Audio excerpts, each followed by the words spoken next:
Today we're gonna make some bass. Hey,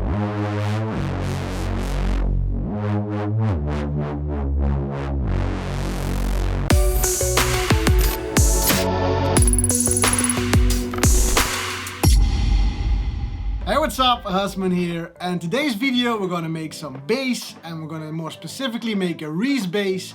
I really love to use REESE basses in my music, be it for pop music, be it for my dance productions.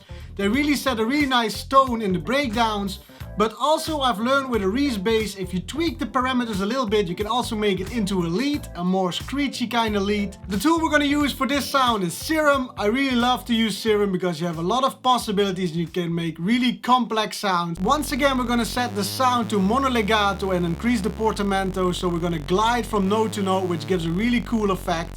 And what I really like from this portamento effect is when you play a high note, for instance, and come back the next year and play a low note, it still pitches down from that initial high note, which is really fun. We're gonna increase the voice count to 7, so we have a more wider sound, and we're gonna put the detuning about halfway, which is actually the main tonality of the sound, but of course we wanna spice it up a little bit, give it a bit more of that cool edge.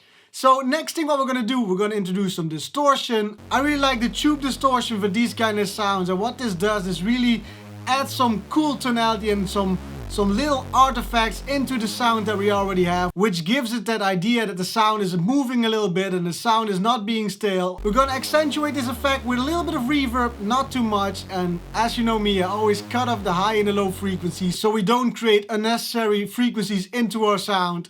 And lastly, for the morphing of the sound, we're going to add some chorus. And with this chorus, we're actually going to add some muddiness into the mid frequencies of our sound. But we're going to take down the amount so it's more in the background, and this will give it a well-balanced sound. What we now can do is experiment. I always enable the filter so I can play around with the cutoff, but you can also send the filter to your LFO so you can get some subtle movement into your sound. For this sound, we don't even need that much post-processing. I really like to add a little bit of high frequencies and maybe even some more reverb to give it a bit more of a bigger feeling.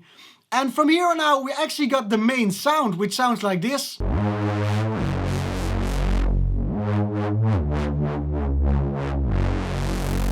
Now, what's really cool with the sound, if you play around a little bit with the portamento so it doesn't glide too much, and play some higher notes as well, you can create some really cool screechy sounds, add some reverb, add some delay, and there are lots of possibilities for you to play around with.